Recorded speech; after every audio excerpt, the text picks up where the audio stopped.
Mana kabarnya? Luar biasa. Oh, haleluya. Saya percaya kita semua pribadi-pribadi yang luar biasa. Itu adalah perkataan iman. Kita sudah pelajari minggu yang lalu, ya. Kalau kita ini pribadi-pribadi yang selalu luar biasa, sebab kita yang keluarkan dari mulut kita ini adalah merupakan doa kita kepada Tuhan. Jadi bukan kita munafik, tetapi ini perkataan orang percaya, perkataan yang punya kuasa, dan kuasa itu sanggup mengubahkan keadaan. Amin. Di nama Tuhan, pagi hari ini saya akan berbicara spesial sekali, saudara. Saya harap kita semua konsentrasi, sebab ini saya yakin oknum yang namanya iblis gak suka yang akan saya bicarakan ini. Sebab ini mengenai kehidupan kita yang akan datang tentunya. Saya mau setiap kita di tempat ini tidak punya lagi belenggu, tidak punya lagi kutuk, tidak punya lagi hal-hal yang mengikat kita. Kita mau menjadi pribadi-pribadi yang berubah, saudara. Saya percaya kalau kita menjadi pribadi yang berubah, oknum yang namanya iblis ini pasti tidak suka. Dia pasti akan terus menggoda kita. Dia pasti akan terus membuat setiap kita menjadi pribadi yang sama dulu sebelum kita, bahkan sebelum kenal Yesus, ya, menjadi pribadi yang suka ugal-ugalan, yang masih terikat, ya, yang masih hidup di dalam kutuk. Oleh sebab itu pagi hari ini mari kita konsentrasi, ya saudara. Saya minta cuma beberapa menit, tapi saya mau apa yang saya sampaikan ini, saya berharap bisa mengubahkan saudara. Ya, bisa kita ini semua akan mengerti bahwa sesungguhnya memang kita ini haruslah merdeka, haruslah kita ini hidup di dalam berkat Tuhan. Ya, pagi hari ini saya mau berbicara tentang berkat dan kutuk. Ini satu perbicaraan yang sekali lagi saya mesti ulang-ulang di dalam gereja ini. Sebab saya tidak mau, sekali lagi saya katakan, jemaat Tuhan hidup di dalam kutuk. Sebab hidup di dalam kutuk itu adalah hidup yang terikat, saudara. Dan hidup yang terikat ini adalah hidup yang tidak enak. Ya, sekali lagi saya mau katakan, orang yang terikat di dalam kutuk akan hidup di dalam kesengsaraan, dan saya tidak mau kita di sini hidup di dalam kutuk. Oleh sebab itu firman Tuhan pagi hari memberikan kepada setiap kita ada dua tawaran, yaitu berkat dan kutuk. Ya, saya mau kita sekali lagi konsentrasi, saudara, supaya yang sudah mengerti bisa lebih mengerti lagi, yang belum pernah mendengar bisa konsentrasi mendengarkan firman Tuhan pada pagi hari ini. Sebab saya mau setiap kita jangan sampai gagal paham atau tidak mengerti tentang berkat dan kutuk. Kalau dua hal ini kita tidak mengerti, maka ini menjadi santapan iblis, saudara. Saya katakan seperti itu.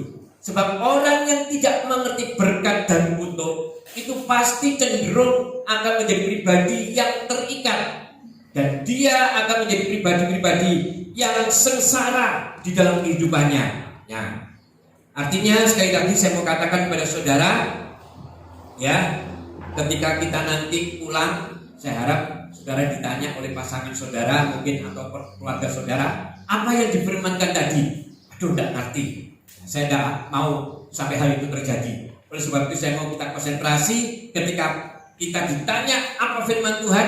Ya, pagi hari ini saya berbicara tentang berkat dan kutuk. Dan ketika kita pulang, saya berharap saudara akan menjadi pribadi-pribadi yang semakin diberkati oleh Tuhan. Ya, sebagai gembala, saudara, saya mau hidup saudara ada di dalam rencana Tuhan. Ini yang pertama dulu saya mau tekankan kepada saudara. Ya, saya mau setiap kita adalah orang-orang yang hidup dalam rencana Tuhan. Dan orang yang hidup di dalam rencana Tuhan adalah orang yang terbebas dari kutuk. Katakan amin, saudara. Amin. Orang yang hidup di dalam rencana Tuhan itu adalah orang yang terbebas dari kutuk. Kenapa saya katakan terbebas? Karena kutuk ini mengikat, saudara. Ini mengikat. Saya mau buka terus nanti, saudara, pelan-pelan supaya kita bisa lebih tahu, ya. Sebab orang yang terikat ternyata adalah orang yang hidup di dalam kutuk. Nah, ini saya tidak mau, saudara, kita di tempat ini. Saya mau kita semua terbebas menjadi pribadi-pribadi yang sukacita melimpah, karena hidup terbebas dari kutuk. Puji nama Tuhan. Ya, ayo kita buka Alkitab kita mau lihat dulu sebagai dasar di dalam firman Tuhan. Saudara, saya harap saudara membawa Alkitab. Kita mau lihat firman Tuhan di dalam Ulangan 30 ayat yang ke-19. Nah, saya mau saudara membawa Alkitab. Kita akan buka di dalam Ulangan 30 ayat yang ke-19. Ya, sudah dapat saudara ya? Ya, saya akan bacakan. Saudara, ini menjadi satu firman Tuhan pada pagi hari ini yang mendasari pemberitaan firman Tuhan. Saya harap kita konsentrasi, saudara. Saya benar-benar ini supaya saudara perhatikan, karena ini nanti akan berdampak di dalam kehidupan saudara. Ya, mari kita lihat di dalam Ulangan 30 ayat 19. Aku memanggil langit dan bumi menjadi saksi terhadap kamu. Pada hari ini kepadamu kuperhadapkan kehidupan dan kematian. Terus apa lagi saudara? Berkat dan kutuk. Nah, saudara perhatikan, berkat dan kutuk. Nah, saudara, dikatakan ayat berikutnya, pilihlah kehidupan, engkau akan hidup, baik engkau maupun keturunanmu. Haleluya. Katakan amin saudara. Amin. Puji nama Tuhan. Dari pembacaan firman Tuhan yang sudah kita baca, ternyata di dalam hidup manusia ini Tuhan selalu memberikan dua pilihan.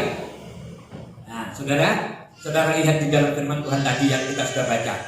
Tuhan selalu memberikan kepada setiap kita dua pilihan, dan pilihan ini sangat menentukan bagaimana kehidupan kita selanjutnya. Dan pilihan ini selalu bertentangan. Nah, saudara, tadi kita lihat ya, ada kehidupan, ada kematian, ada berkat, ada kutuk. Ini adalah pilihan yang memang disodorkan oleh Tuhan kita. Ada langit, ada bumi, ada kehidupan dan kematian. Nah, saudara, kalau saudara mungkin komplain mengatakan, Pak, kok Tuhan menciptakan seperti itu ya Pak? Kok gak yang baik-baik saja sih? Kok mesti menciptakan kematian dan kehidupan, langit dan bumi, tua dan muda, berkat dan kutuk? Tadi saya katakan, kita kok ada yang komplain, Pak, kok kenapa sih? Tuhan itu kan baik, kok ciptakan dua hal yang bertentangan? Kenapa? Yang tidak baik-baik saja sih yang diciptakan. Saya mau kasih tahu saudara, ya, ini saudara dengarkan, bahwa sesungguhnya saya katakan Tuhan tetap baik. Walaupun dua pilihan ini diperhadapkan di depan kita, ketika kita mengambil salah satu pilihan dan pilihan itu salah, terutama saya mau berbicara tentang berkat dan kutuk. Ketika kita salah mengambil kutuk, ya nanti saya akan jelaskan lagi, ya, lebih dalam lagi supaya kita bisa mengerti. Ketika kita salah mengambil kutuk, ternyata Tuhan masih memberikan jalan keluar. Nah, katakan amin saudara. Ya, walaupun kita sudah salah mengambil keputusan, walaupun kita sudah salah jalan, walaupun kita sudah terikat di dalam kutuk, Tuhan katakan, aku masih memberikan kamu jalan keluar. Nah, saya katakan itu Tuhan baik saudara. Tuhan baik, bukan cuma sekedar memberikan hukuman, tetapi ketika kita salah di dalam mengambil keputusan, Tuhan katakan, aku masih memberikan kamu kesempatan, aku masih memberikan kamu jalan lagi. Nah, memang jalan ini adalah jalan yang diberikan kepada setiap kita ketika kita salah mengambil keputusan. Kita sudah berdosa, kita sudah masuk di dalam kutuk, umpamanya seperti itu saudara. Tuhan tetap memberikan kepada setiap kita jalan keluar. Tuhan tetap memberikan kepada setiap kita solusi. Haleluya. Saya katakan, makanya saya katakan inilah Tuhan kita, Tuhan yang baik. Tuhan yang baik, ya. Selama saudara masih bernafas, kesempatan untuk punya jalan keluar masih diberikan oleh Tuhan kita. Amin. Katakan amin, saudara. Nah, saudara katakan, kalau sudah meninggal bagaimana, Pak? Ya udah, saya nggak bisa ngomong.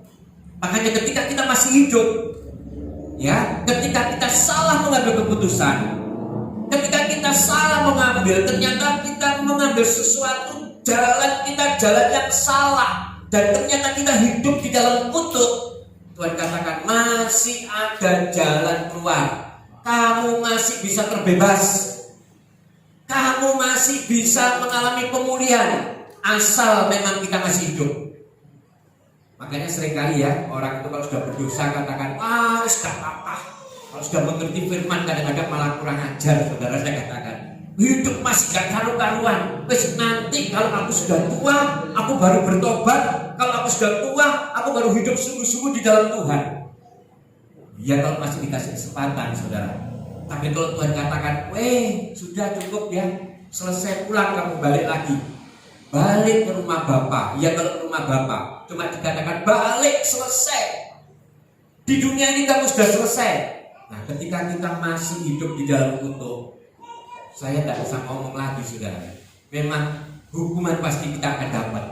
Oleh sebab itu saya tidak mau, sekali lagi saya katakan, di tempat ini semua kita tidak mau kalau hidup kita ini masih hidup di dalam kutuk. Oleh sebab itu ketika kita masih ada di dalam kutuk, selama saudara dan saya hidup, selama masih ada nafas di dalam hidup kita, itu adalah kesempatan kepada setiap saudara untuk memilih, untuk mencari jalan keluar. Dan jalan keluar itu ada di dalam Yesus. Ini yang saya mau buka lagi kepada saudara. Ini yang kita mau masuk lebih dalam lagi, supaya kita ini benar-benar, saudara, ya, tidak akan salah jalan lagi. Kita ini menjadi pribadi-pribadi yang memang harus memperkatakan bahwa Tuhan Yesus baik. Dia luar biasa baik. Dia sangat baik terhadap kita. Walaupun saat ini sebetulnya kita ini semua adalah pribadi yang salah jalan. Beberapa minggu yang lalu kita memperingati kenaikan Tuhan Yesus. Tapi sebelum Yesus naik, Dia sudah mengorbankan dirinya di atas kayu salib. Itu untuk siapa, saudara? Untuk saudara dan saya. Yang artinya apa? Supaya kutuk-kutuk itu ada di kayu salib dan kita terbebas dari kutuk. Nah, kita mau melangkah lagi, kita mau lebih tahu lagi, saudara, ya, supaya kita ini menjadi hamba-hamba daripada kebenaran, yaitu kita ini pengiring-pengiring Yesus, supaya kita ini benar-benar menjadi pribadi-pribadi yang tahu cara kerja Tuhan. Tuhan kita ini baik, Dia punya cara kerja yang baik. Dia tidak pernah mengerjakan segala sesuatu itu asal-asalan. Dia menciptakan semua itu sempurna. Saya mau mengingatkan kepada saudara, kita lihat di dalam Kejadian 1 ayat yang ke-27. Kejadian 1 ayat yang ke-27, saudara. Haleluya.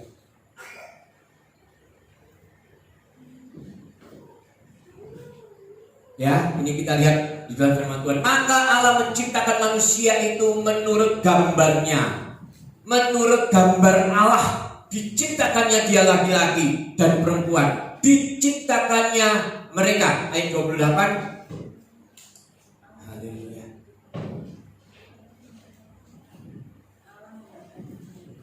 Maka Allah memberkati mereka. Lalu Allah berfirman kepada mereka, beranak cuculah dan bertambah banyak, pergilah, penuhilah bumi, ya, dan taklukkan itu, berkuasalah atas ikan-ikan di laut dan burung-burung di udara dan atas segala binatang yang merayap di bumi. Ini stop dulu, saudara. Saya mau ceritakan kepada saudara, ternyata ciptaan Tuhan itu memang sempurna.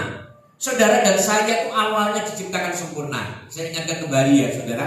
Bahkan dikatakan di ayat 27, sebetulnya kita ini diciptakan itu segambar dengan Allah. Kalau dikatakan segambar, berarti kalau orang Jawa ngomong apa, saudara? Plek. Nah, podo, sama dengan Allah. Tuhan menciptakan kita ini sempurna. Tapi karena memang kita ini yang salah mengambil keputusan, maka nenek moyang kita dahulu salah mengambil keputusan, maka kita menjadi pribadi yang hidup di dalam dosa, yang hidup di dalam lumpur dosa. Nah, Yesus datang ini untuk memberikan kebebasan buat setiap kita. Nah, Kejadian 27 nanti saudara bisa baca sampai ayat ke-31.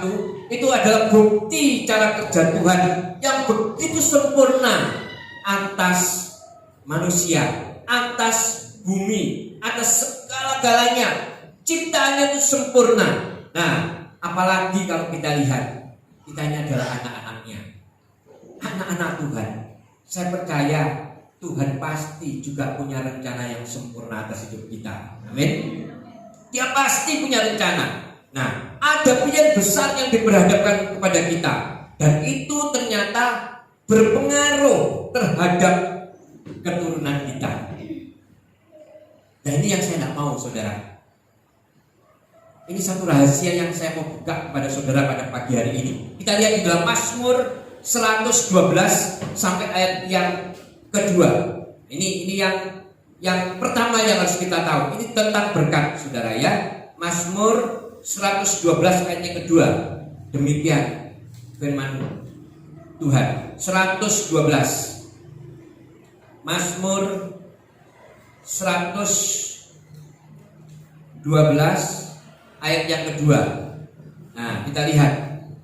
Demikian firman Tuhan. Anak cucunya akan perkasa di bumi.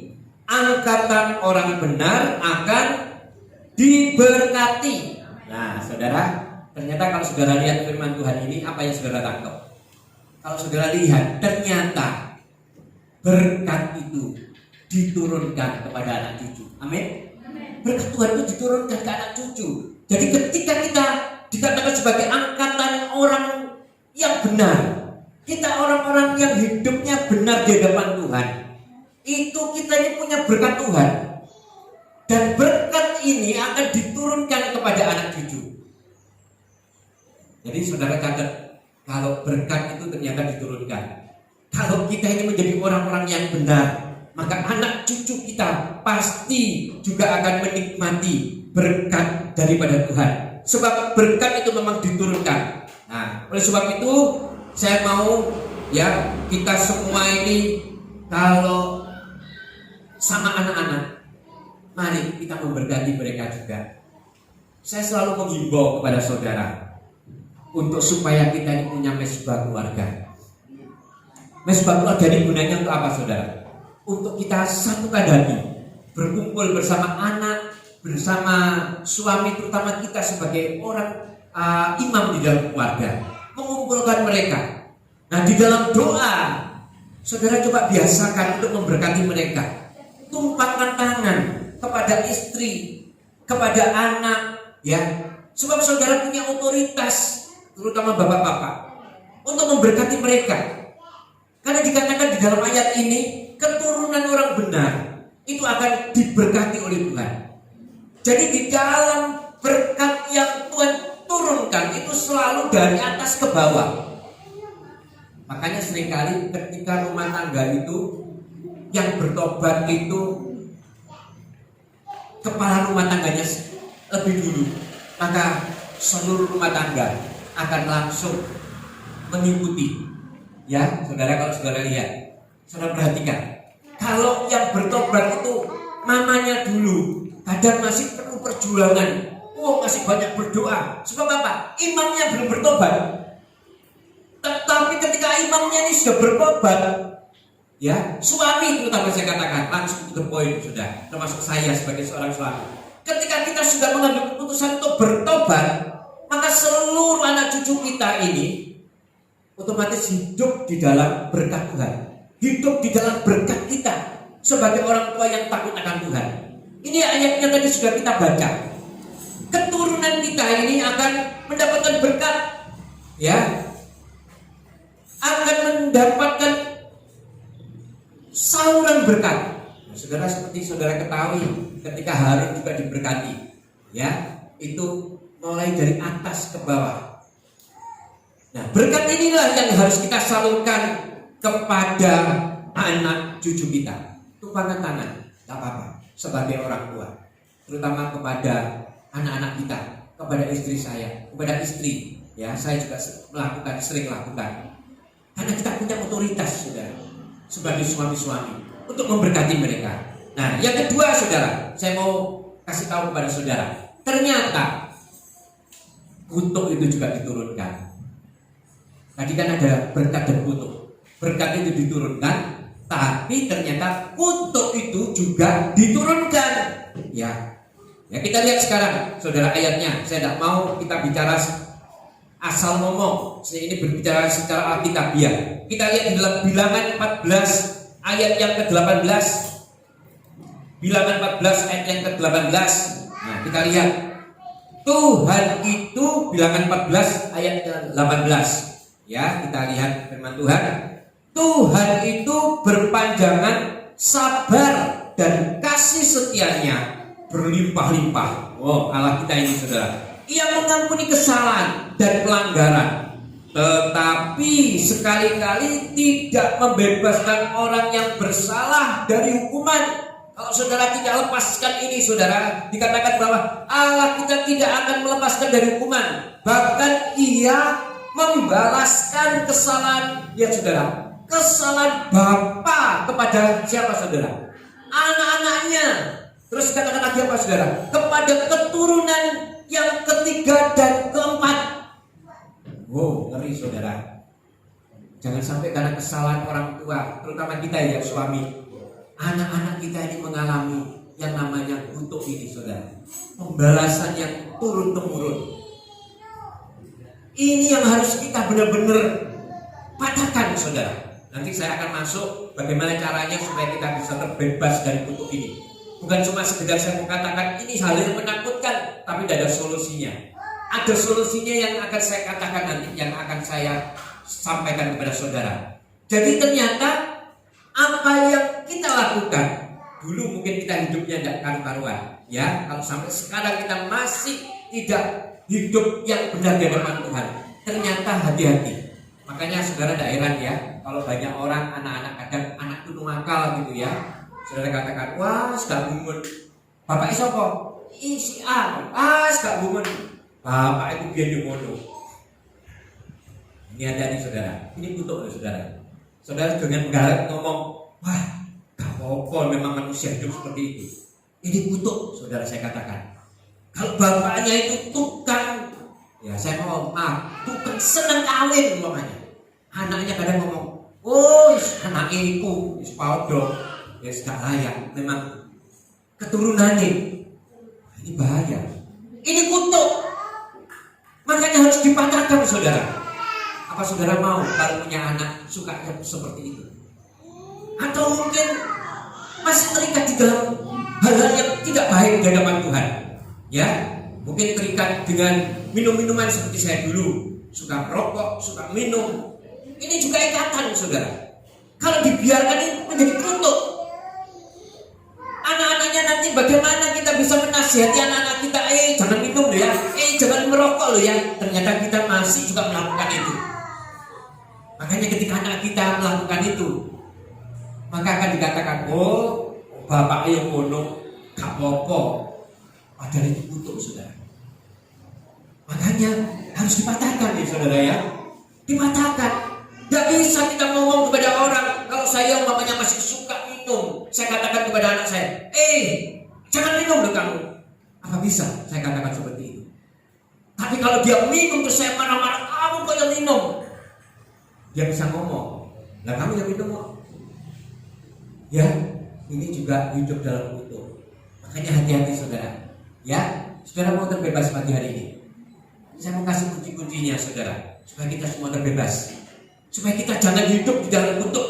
Kita mau hidup terbebas dari hal itu, ya. Hidup kita ini tidak mau terus, sebab kutuk itu memang harus diputuskan, berkat harus diturunkan. Ya, sekali lagi saya katakan, kutuk harus diputuskan, berkat harus diturunkan. Itu prinsip orang percaya. Jangan dibalik. Berkat diputuskan, kutuk diteruskan, jangan dibalik. Tapi berkat diturunkan, kutuk diputuskan. Amin. Amin. Ya, ayo kita siap-siap sekarang cara terbebas dari kutuk. Nah, kita lihat saudara, yang pertama memang ada 5 ini saudara, yang saya mau garis bawahi supaya kita semua ini bisa terbebas dari kutuk. Ada 5 hal. Yang pertama, yang pertama ini ternyata adalah kita harus mengaku dan percaya kepada Tuhan Yesus Kristus dan pengorbanannya bagi kita. Ini yang pertama dulu saudara ya. Ayo kita lihat di dalam Roma 10 ayat yang ke-9 sampai ke-10. Roma 10 ayat yang ke-9 sampai yang ke-10. Ya, ayo kita baca firman Tuhan. Sebab jika kamu mengaku dengan mulutmu bahwa Yesus adalah Tuhan dan percaya dalam hatimu bahwa Allah telah membangkitkan Kristus dari antara orang mati, maka kamu akan diselamatkan. Ya, yang 10.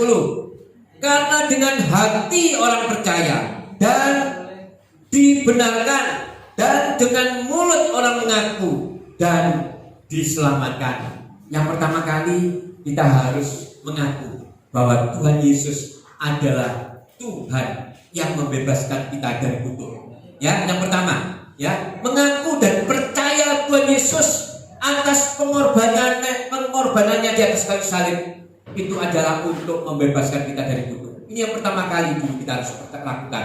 Percaya dulu. Percaya bahwa Yesus itu sudah membebaskan kita daripada kutuk. Kita mengaku dengan mulut kita. Kita mengaku dengan mulut kita. Terus yang kedua, ya, yang kedua, ternyata kalau kita mau terbebas dari kutuk, yang kedua, kita harus bertobat. Ini yang kedua, saudara. Kita harus bertobat. Bertobat artinya apa, saudara? Berhenti dan tidak melakukannya lagi. Ini seringkali yang orang salah paham tentang bertobat ini. Orang menganggap bertobat itu ya sudah tidak. Pertobatan ini memang harus ekstrim, saudara, harus total. Tidak bisa kita ini bertobat itu cuma setengah-setengah. Saya kasih contoh kepada saudara. Ketika saudara merasakan, aku sudah bertobat, Pak, sudah tidak melakukan lagi minum-minum, saya tidak minum lagi, Pak. Tapi kadang-kadang, Pak, kalau diajak teman, ya sedikit-sedikit, Pak, 1 gelas 2 gelas ya aku minum. Nah, saya katakan, iku sami mawon. Itu belum bertobat namanya. Itu masih tobat tomat kalau orang sebelah ngomong. Ya, tobat tomat. Kenapa? Dan ekstrim pertobatannya. Saya mau kasih tahu saudara, saya mau saksikan. Ketika dulu saya tidak akan sungkan-sungkan mengatakan tentang masa lalu setiap manusia itu berbeda-beda. Termasuk saya juga tidak baik-baik amat. Kehidupan dari sekuler banyak mempengaruhi dalam kehidupan saya. Semua saya lakukan, ya. Nah, ketika saya memutuskan untuk berhenti tidak melakukan hal yang tidak menyenangkan hati Tuhan, termasuk kebiasaan-kebiasaan merokok, minum minuman keras, ya. Karena dulu ketika saya tidak minum, saya tidak bisa tidur, saudara. Saya ke luar negeri cuma bawa oleh-oleh, ini istri saya boleh saksikan. Itu botol yang isinya minuman keras. Kalau saya tidak minum, saya tidak bisa tidur. Tetapi ketika saya putuskan saya tidak mau lagi dan saya bertobat, ya sudah, saya berhenti total. Sampai ada teman itu ngomong, saudara, datang, ya, datang. Saya ini masih jadi orang alim, gak mau merokok, gak mau minum, mau jadi pendeta. Saya katakan, amin, amin. Sebab saya katakan seperti itu, saudara. Kalau kita menjadi pribadi-pribadi yang mengatakan aku bertobat tapi setengah-setengah, saya katakan kita tidak akan menjadi orang yang bertobat secara maksimal. Sungguh, saudara. Saya sudah berhenti lama waktu itu juga sempat berhenti lama rokok. Ketika saya keluar negeri, udaranya kan dingin. Ketika mendarat waktu itu saya ingat di Paris kalau nggak salah, saya mendarat. Rasanya tuh kok kepengen ngerokok ya? Kok kepengen ngerokok ya?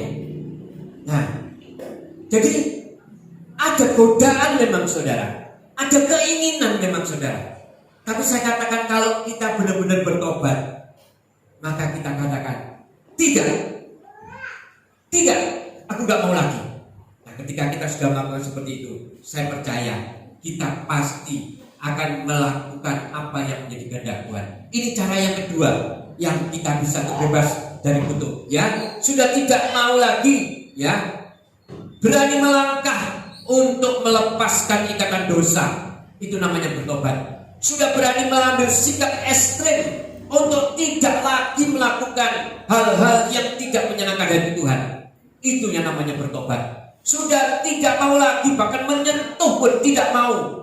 Kebiasaan mungkin yang dulu, hal-hal yang tidak menyenangkan hati Tuhan, sudah tidak mau lagi. Itu yang namanya bertobat. Nah, yang ketiga, saudara, yang ketiga, kita lihat di dalam Yohanes 1 ayat yang ke-9. Yang ketiga, Yohanes 1 ayat yang ke-9. Demikian firman Tuhan. Terang yang sesungguhnya yang menerangi setiap orang sedang datang ke dalam dunia. Nah, kita lihat Allah kita adalah Allah yang setia. Karena kesetiaannya, dia harus rela mati di atas kayu salib. Karena kesetiaannya, dia harus rela dicambuk, ya, dipukul, bahkan sampai tergantung di atas kayu salib. Untuk apa itu, saudara? Untuk mengampuni dosa setiap kita. Kita lihat di dalam Galatia 3 ayat 13. Galatia 3 ayat yang ke-13. Nah, kita lihat, saudara. Kristus telah menebus kita dari kutuk hukum Taurat dengan jalan menjadi kutuk karena kita. Sebab ada tertulis, terkutuklah orang yang digantung pada kayu salib. Oh, haleluya. Saudara harus bersyukur punya Tuhan yang namanya Tuhan Yesus. Dia sudah membebaskan kita dari kutuk. Di atas kayu salib inilah, makanya saya katakan harus kita selain mengaku dan percaya kalau Yesus adalah Tuhan dan juru selamat kita, Tuhan juga menginginkan setiap kita minta ampun dengan mulut kita atas semua dosa yang telah kita lakukan. Jadi ini penting, saudara. Kita harus minta ampun kepada Tuhan setiap dosa yang sudah kita lakukan, ya. Sebab Allah yang setia, Ia pasti, nah saya katakan pasti mengampuni dosa saudara dan saya. Seberapa besar, saudara? Seberapa banyak dosa saudara? Seberapa parah kelakuan saudara? Kalau saudara minta ampun kepada Tuhan, Tuhan katakan Dia akan mengampuni kita. Amin. Tidak ada dosa yang tidak bisa diampuni kalau kita sungguh-sungguh, ya, masih mempergunakan kesempatan ini dengan sungguh-sungguh. Kita benar-benar minta ampun kepada Tuhan, maka Tuhan pasti mengampuni kita. Dia pasti akan memberikan pengampunan kepada setiap kita. Kita harus ucapkan pengampunan kita di hadapan Tuhan, sebab memang Dia yang sanggup mengampuni dosa saudara dan saya. Yang keempat, saudara, sekarang, ya, yang pertama tadi harus mengaku dan percaya kepada Tuhan Yesus sebagai Tuhan dan juru selamat kita. Yang percaya, pertama kali percaya, harus percaya kepada Tuhan. Terus yang kedua, harus bertobat. Yang ketiga, mengaku minta ampun kepada Tuhan atas dosa kita. Yang keempat, kita harus siap untuk mengampuni orang yang melukai hati kita. Yang keempat ini kelihatannya sepele, tetapi ini sesungguhnya kalau saudara tidak lakukan, mustahil saudara terbebas dari kutuk. Kalau saudara disakiti orang, dibuat sakit hati sampai nandes ke dalam hati, bahkan sampai ke dalam tulang, dan saudara katakan, sudah, aku tidak bisa memaafkan dia. Sudah, aku tidak bisa mengampuni dia. Maka saya katakan, saudara juga tidak terbebas dari kutuk. Kalau saudara benar-benar mau terbebas, saudara harus mengampuni. Atau saudara katakan, Pak Binsan cuma ngomong mungkin. Ayatnya di mana, saudara? Ayo kita lihat ayatnya. Di dalam Markus 11 ayat yang ke-25. Markus 11 ayat yang ke-25. Ya, saya berdoa nanti setelah kita pulang, kita benar-benar mau praktekkan dan menjadi pribadi yang terbebas dari kutuk. Amin. Ya, Markus 11 ayat 25. Demikian firman Tuhan. Dan jika kamu berdiri untuk berdoa, saudara perhatikan, saudara perhatikan, ya. Dan jika kamu berdiri untuk berdoa, apa dikatakan di sini, saudara?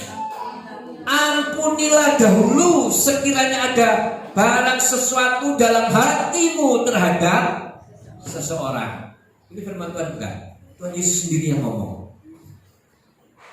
Jadi kalau saudara berdoa kepada Tuhan, Tuhan, Engkau tuntun ya langkahku, Tuhan, Engkau atur ya hidupku, Tuhan, Engkau pimpin ya aku, berkati ya aku di dalam bekerja, berkati ya aku. Kalau saudara belum mengampuni dulu, didengar gak doa kita kepada Tuhan? Didengar gak, saudara? Tidak akan didengar. Ini firman Tuhan, saudara. Makanya kemarin kita juga sudah belajar tentang mengampuni, ya, dari Pak Hadi kemarin yang datang ke tempat ini. Sebab memang ini mutlak, saudara. Ketika saudara mau hidup di dalam berkat Tuhan, ketika saudara mau diberkati Tuhan, ketika saudara mau terbebas dari kutuk, tidak ada cara lain, harus mengampuni orang yang bersalah kepada setiap kita. Mau saudara? Belajar ya, belajar sungguh. Sebab apa? Sebab biar doa saudara didengar oleh Tuhan. Jadi saudara tidak akan hidup terus di dalam kutuk. Orang yang hidup di dalam kutuk ini sorong, saudara. Susah sungguh. Mau melangkah susah, mau bekerja susah, mau apa susah kalau memang ada hidup di dalam kutuk. Saya katakan ini bukan orang yang dalam proses, saudara, tapi orang yang hidup di dalam kutuk. Sebab memang kesusahan itu juga ada mungkin terjadi karena proses daripada Tuhan. Tapi kalau orang itu hidup di dalam kutuk, hidupnya itu juga susah, saudara. Apa-apa berat, rasanya kok apes terus gitu loh, saudara. Nah, saya itu tidak mau terjadi atas hidup kita. Kita mau menjadi pribadi yang benar-benar terbebas daripada kutuk, ya. Jadi di dalam Markus 11 ayat 25 mengatakan bahwa jika kamu berdiri untuk berdoa, ampunilah dahulu sekiranya ada barang sesuatu dalam hatimu terhadap seseorang, supaya juga Bapamu yang di surga mengampuni kesalahan.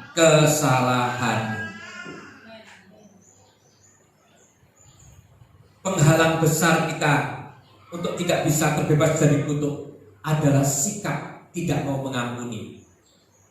Penghalang terbesar untuk kita masih hidup di dalam kemerdekaan dari kutuk adalah karena kita tidak mau mengampuni.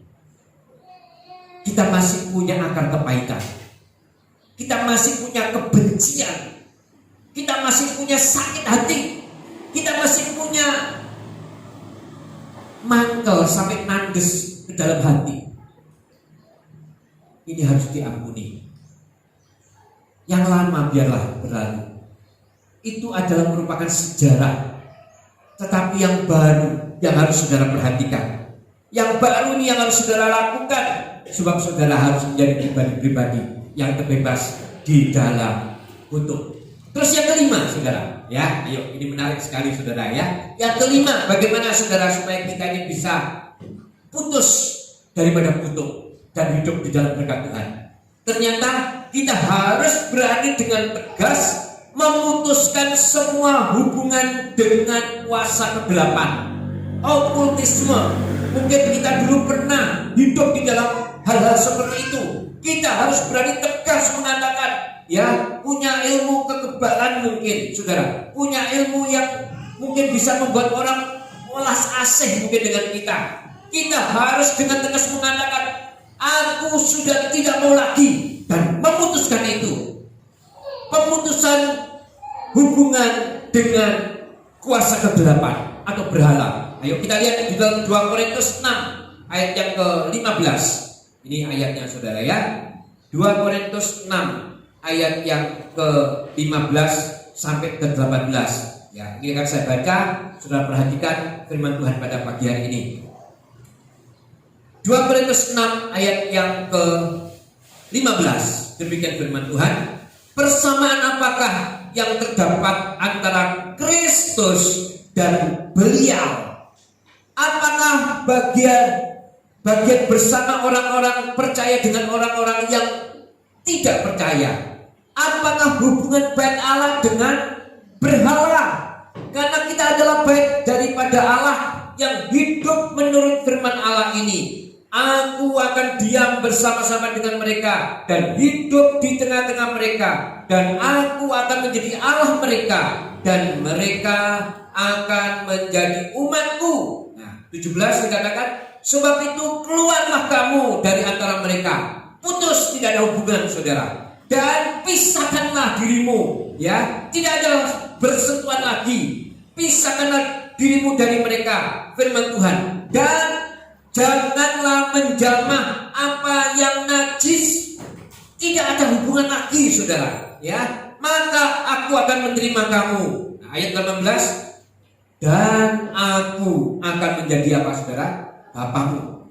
Nah, saudara mau nggak kalau Tuhan kita menjadi Bapak kita? Ya, apa yang menjadi hak Tuhan juga menjadi hak kita sebagai anaknya. Apa yang menjadi kepunyaan Bapa juga menjadi kepunyaan anaknya. Siapapun pasti mau menjadi anak-anak Tuhan. Siapapun pasti mau menjadikan Tuhan sebagai Bapa kita. Nah, dikatakan segini, dan aku akan menjadi Bapamu dan kamu akan menjadi anak-anakku laki-laki dan anak-anakku perempuan. Demikianlah firman Tuhan yang maha kuasa. Saudara sudah mengerti firman Tuhan pada pagi hari ini. Jadi ketika Tuhan sudah memberikan pilihan kepada setiap kita, pilihan itu saudara ambil dulu, mungkin mengambil pemilihan yang salah. Tuhan katakan masih ada jalan keluar. Nah, saudara dan saya masih diberi kesempatan sama Tuhan tidak? Saya katakan masih, karena kita masih diberi nafas oleh Tuhan. Oleh sebab itu pakai itu dengan sungguh-sungguh. Pakai itu dengan sungguh-sungguh. Mari kembali kita hidup di dalam berkat Tuhan. Jangan mau hidup di dalam kutuk. Gak enak, saudara. Hidupnya pasti akan panas terus.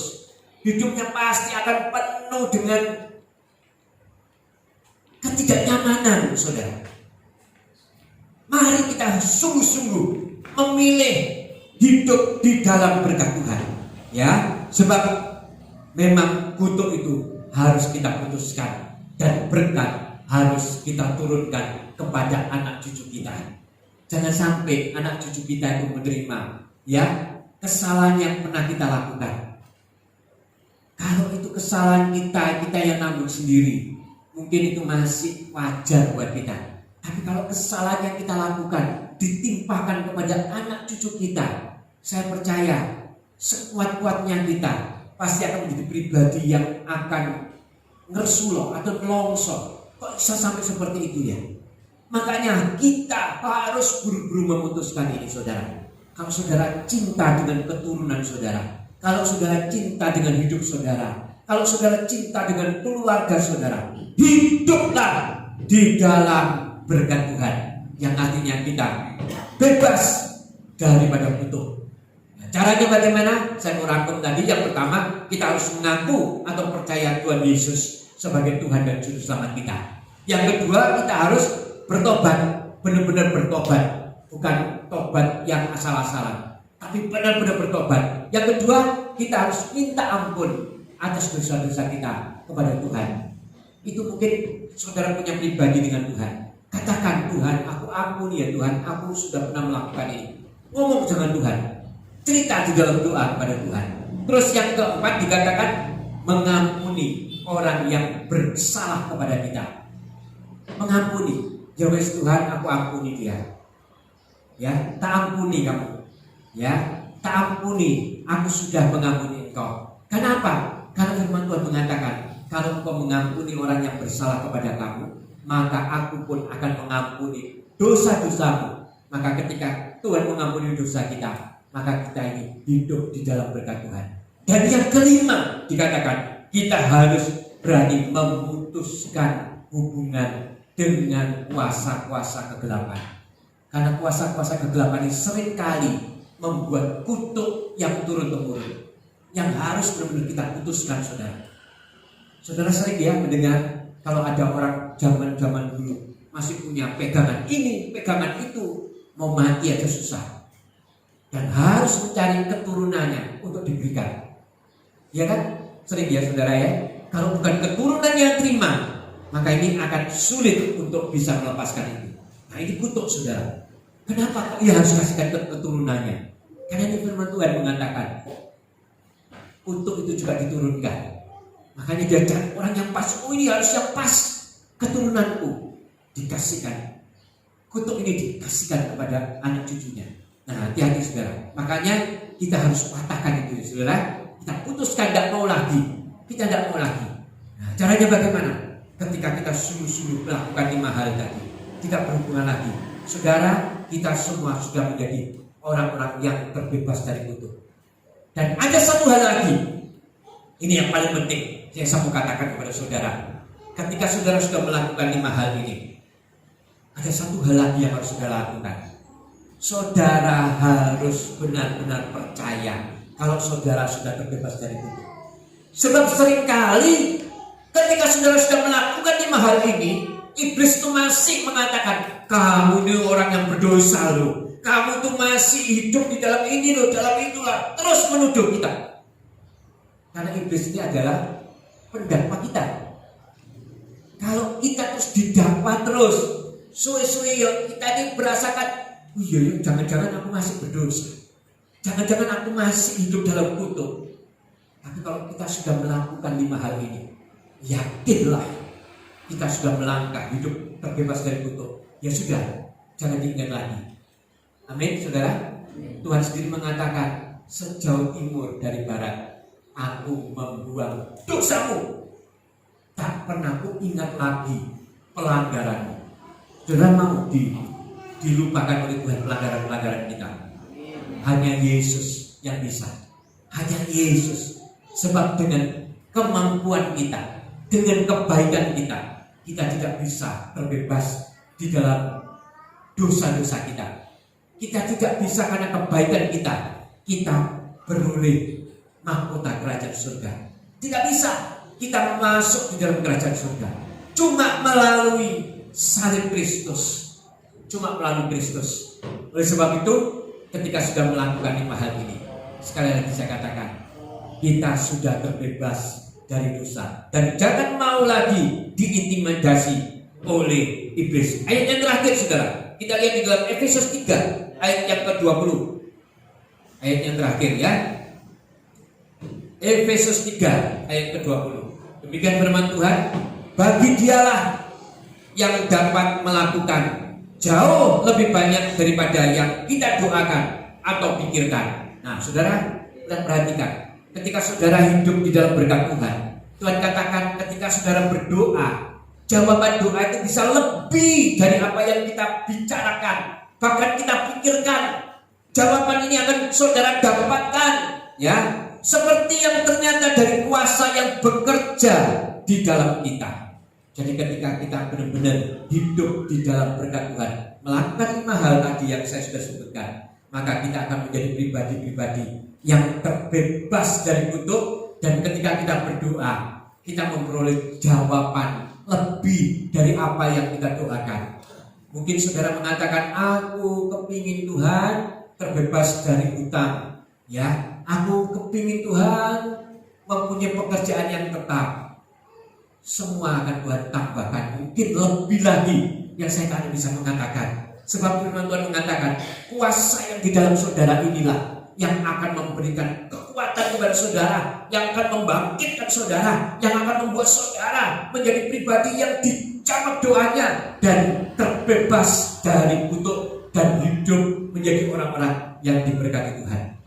Ya, ini tadi hal yang saya sampaikan. Saya harap saudara benar-benar renungkan. Kalau memang saudara perlu ya untuk sharing atau lebih jelas lagi, silakan, kita akan bersama-sama mendiskusikannya. Tapi saya berharap firman Tuhan pada pagi hari ini saudara bisa tangkap dan pulang saudara menjadi pribadi-pribadi yang lebih diberkati Tuhan. Amin. Amin. Di nama Tuhan, saya akan perpanjang firman Tuhan. Saya sudah pemain musik untuk Mas